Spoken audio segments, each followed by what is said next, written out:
Hello, friends, and happy Friday. It's your old pal Brad in the marketing department coming at you with another wonderful Facebook Live direct from Utah's Hogle Zoo. Got the usual cast of characters here, including Jeff on the zoo's social media team. Handling all things on Instagram, I'll be handling Facebook. So as we get started and as I see some comments roll in, please do comment, limber up those fingers, and ask questions. We love those. And while your fingers are limbered up, you'll see a donation button there to Utah Zoological Society. As you know, we are closed and cash flow has come to a dead stop. Whatever you can do to donate, think of it this way. We get between 7,000 and 10,000 views on average per Facebook Live. If everybody just donated $1, think how that would benefit us. There's other opportunities to give on our website, including some new animal illustrations from our resident art director, Jay Weston. Take a look at those. We have, I think he has a rhino, I think he has a markhor, and a hornbill. And speaking of hornbills, we're going to be talking with some keepers today who take care of some of our avian friends. Today we're in what we call the Animal Resource Center, affectionately known as the ARC. Here at the zoo, you may have seen this building. On the train ride, as you approach the bridge, we're the red barn. We're in the red barn to the right. So yeah, that's where we are, exactly. So thanks for joining us. As you can see, I'm now in a mask. I apologize if the audio isn't so great. Doing the best we can. All of us here at the zoo are taking that extra abundance of caution. Whenever any staff is out on grounds, we now are required to wear a mask. It's a really good thing. You guys should be doing it too when you're out in the community. So get yourself a mask. It's one of our, safety is one of our core values, so we are following those guidelines. Okay, enough from me, for Pete's sake. Let's get started. I've got some wonderful guests here. We got from Animal Care Autumn and Mandy. And we're going to talk what today, Autumn? So today we're going to talk about owls and pellets. And there's Eric with Thor, the great horned owl.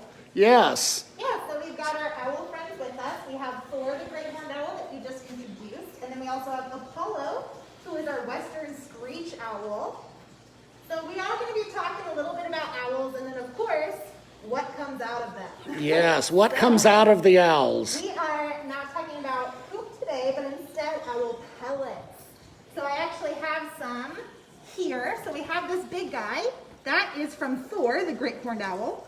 And then this little guy is actually from another small species of owl, the burrowing owl. But that's about the size that Apollo's pellets would be as well. So when you say pellet, it's not animal waste that comes, it's, explain what that is. Do they cough it up? Or? Yes, exactly. So the pellet is actually all of the undigestible material that the animal cannot actually digest. So we actually are always dissecting owl pellets in school, at summer camp. I'm sure many of you guys out there have done this activity before. However, a fun fact is that all kinds of birds of prey actually will regurgitate pellets.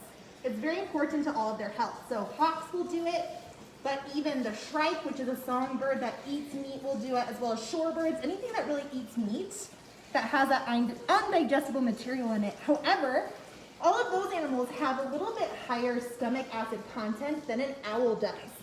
So because of that, owl pellets actually have all kinds of bones in them.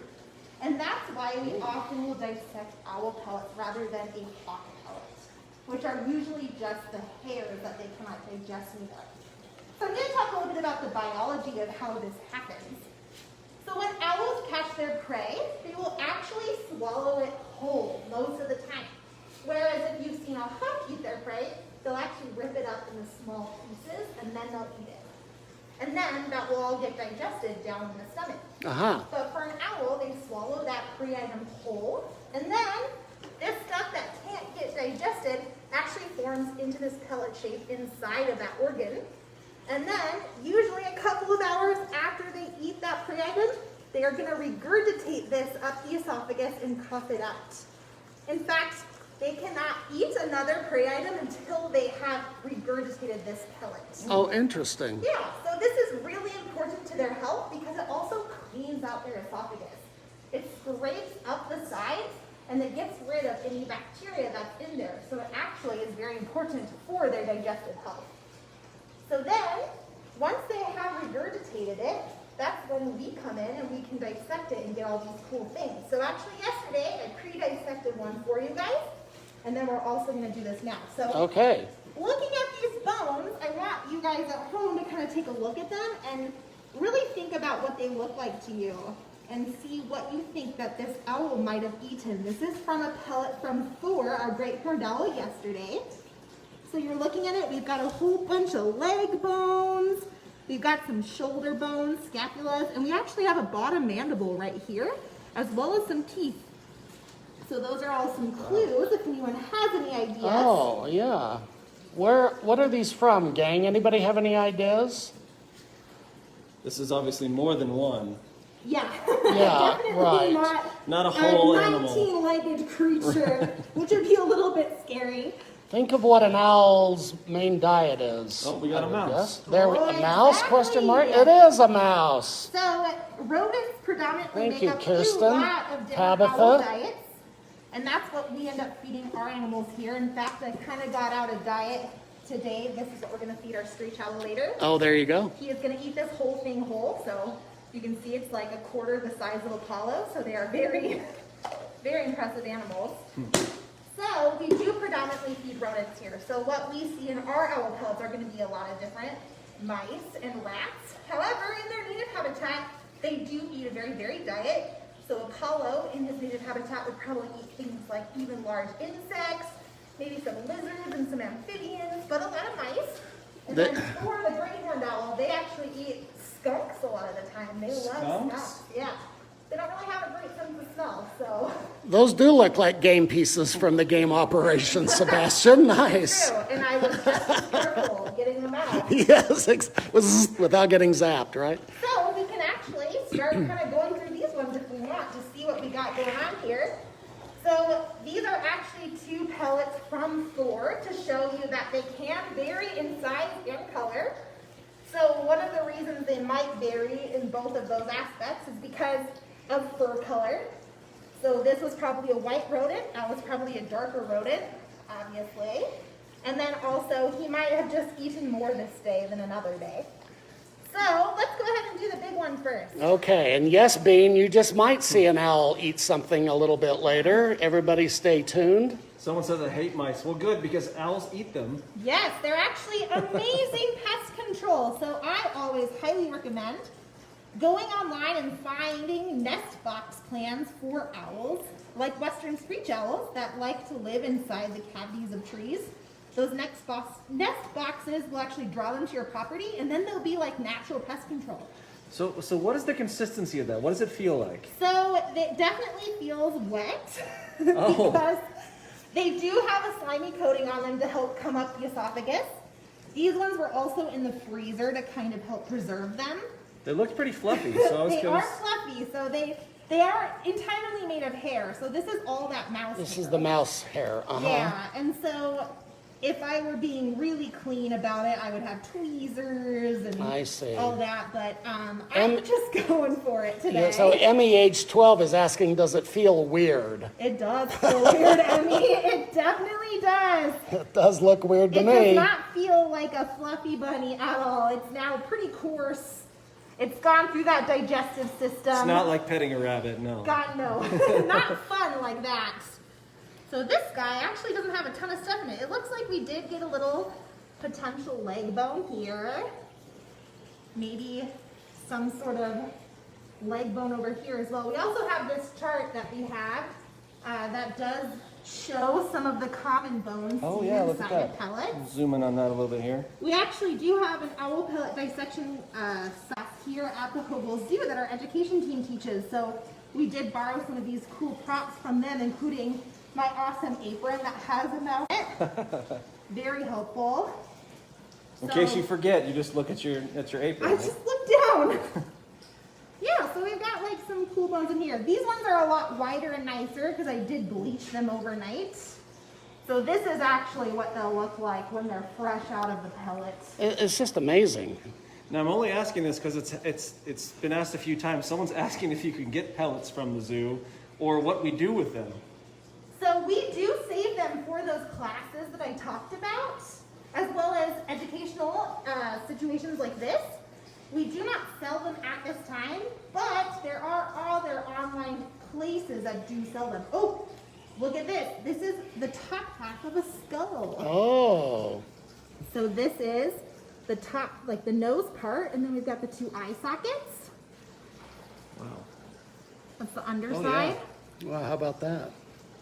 That's a really cool find. It's always fun to see a skull, which sounds really creepy, but Yeah, who doesn't love to find the occasional skull? Lovers Exactly. know what's up. Lily would like to know what the leg bones feel like. So the bones, they feel harder. So they kind of just feel like lightweight little, if you've ever played a game like Monopoly with those little pieces that you lift up and down, they kind of feel like that. Really lightweight but solid, but super, super not heavy. They feel a little bit hollow because birds have hollow bones to help them fly. So it looks like that might be a lot of the cool stuff in this pellet. Let's see, we have another one. Autumn's getting a lot of love for her mask. They love the panda and the gorilla. Yeah. They were made for us by our awesome zoo volunteers. Our awesome So shout volunteers, out. yes. Thank you so much for that. Thank you, zoo volunteers. So great. They're wonderful. Yeah, looks like we just got some rib bones in here, so I'm gonna kind of sweep aside the detritus from this one. Let's look at this other guy as well. And then we can talk a little bit about owl adaptations and showcase these guys a little more closely. So are you going to reassemble the puzzle for us or no? I don't know if we have enough pieces for that. So some of those things kind of get stuck in there until the next day's pellet, which is probably what happened here. Of course, that's why there's so many leg bones. So occasionally one cannot actually assemble the entire skeleton, unfortunately. We could create some kind of creature though. Yeah, we sure could. We'll take a photo. We'll take a photo of the creations later that we make from. So you can see this one's So kind here's of a lot more another. juicy. Juicier, darker too. Interesting. Yeah, so you can kind of see those delicious little slime bubbles. Yes. You guys are getting a really nice up This close is look. I'll try not to zoom in too far. lovely. Yeah. Right around lunchtime. You gotta love it. Yeah, sorry about that, you guys. It's pretty awesome though to showcase, and actually scientists will go through wild owl pellets to kind of determine what they're eating in that area. So this is like our very own citizen science project. This one actually is a little bit harder to determine what's in it because it's a little bit wetter. But we got some rib bones. There's a rib bone so small. And then I think maybe a piece of a skull there. And yes, we will be getting up close to the owls here in a minute. People are Yeah. asking about them. Don't worry, it's not just going to be my hands.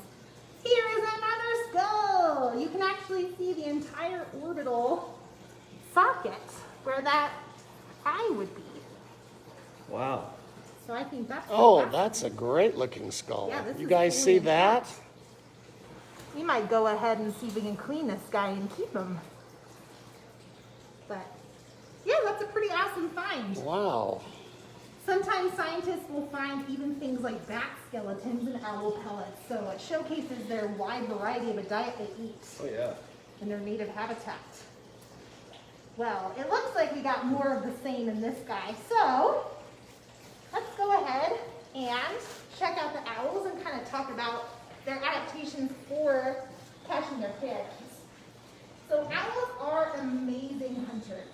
So while hawks and falcons will typically hunt with their eyesight, owls actually hunt mostly with their sense of hearing.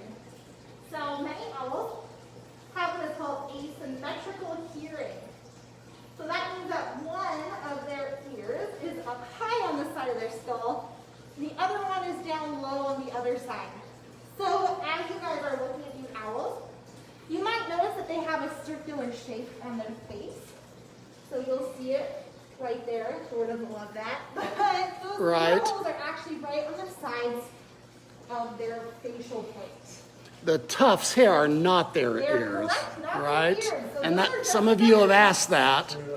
they're below those. You just can't see them. They're covered with feathers, Exactly. right? So if I were to blow on those feathers, which we're not going to do, No. you would see a big ear hole there. They don't have an outer ear like humans do. Those feather tufts are actually just there for camouflage. Ah, Scientists think that they are used to kind of break up the circular facial disc shape of that face because the rest of their body is made to look like tree bark. So those tufts will just help make them look even more like tree bark to kind of hide from animals like other predators, and then also animals like crows that might get upset about an owl living in their territory. yeah. So that asymmetrical hearing they have will actually help them hear in surround sound. So we as humans actually have pretty imperfect hearing. We can't hear What'd you those say? sounds. Imperfect. Yeah. Oh, imperfect hearing. Okay. Imperfect, Jeff! I didn't get it for a second. So they actually can hear a mouse if it's 3 feet under the earth or snow. So they'll actually do what's called triangulating, where they'll kind of dance their head around. You might have seen some videos. Oh, let's see that. There we go. Yeah, nice. Oh, I got it down. Yes. So that's them bouncing the sound from ear to ear. So they've heard the sound in both ears. So that means they're looking straight at their prey. So that's how they can hunt even in pitch blackness when there's no moon. It's where they can hunt in the winter. They can hear a bull under those feet of snow. So that's when they're going to go in for that kill. So you notice those nice large talons on the glove there. Sorry, Apollo, you don't really have as impressive ones as Thor. And unlike other birds, they kind of fly silently, right? So they have can, really silent flight. So yeah. they actually have a serrated edge to their feathers, and that's like a little bristle comb, and that kind of breaks up the air and makes it so that the air doesn't go over the wing as loudly as something like a Canada goose or a pigeon, where you can hear them coming. yeah, If you're not looking and you hear one take off, it's very loud. exactly. These guys, fly basically completely silent. Yeah, amazing. And that will also aid their element of surprise. just another thing to love about owls, gang. Yeah, they have so many cool adaptations. I could talk about them forever. Yeah, definitely. Yeah, so I was wondering about the head movements and things like that. Yeah, so we can definitely go into that. So a lot of people think they can turn their head 360 degrees around. So they do have a backbone, just like humans do. So instead of the entire circle, they can turn it about 270 degrees. So that's all the way straight on to the opposite shoulder. So that is 3/4 of the way around. And the reason they can have such good movement with their neck is because they actually have twice the amount of vertebrae in that neck than humans do. We have 7 and they have 14. And they need this because they actually don't have the muscles required to move their eyes in their sockets like humans do. So those eyeballs, if our eyes were the same size in comparison to our head, they'd be the size of softballs. So there's not really a ton of room in there for any more musculature. And so they don't have the ability to move those eyeballs like we as humans do. So that's why they can move their necks so far away around. So for those joining us, this is Thor over here, Correct. and this one is Apollo. And this is Apollo. Yeah. So Apollo is Apollo. a screech owl. A western screech owl. Thor. Thor. Great He's a horned great owl. horned owl. And are they both native to Utah? Someone asked. They're both native to. Yep, you can see them all throughout the state, gang. And the Now- western screech owl is one of the smallest species of owl. He is a full-grown adult, believe it or not. Isn't that something? A lot of people think that he is a baby. Apollo's getting a lot of love. Who Yeah. would love Apollo? Look at that face. And they're wondering about how sharp their beaks are as well. Oh my goodness, that was cute. Yeah, he wanted to show us. Yeah, he's like, what did you say? So the beak does have that hooked end, which is why they're a bird of prey, a raptor. However, that's not the business end, as it were. The business end is that foot with those talons on them, which is why Mandy and Eric are both wearing thick leather gloves. Apollos are, of course, appropriate for his size, but not as powerful as Thor's would be.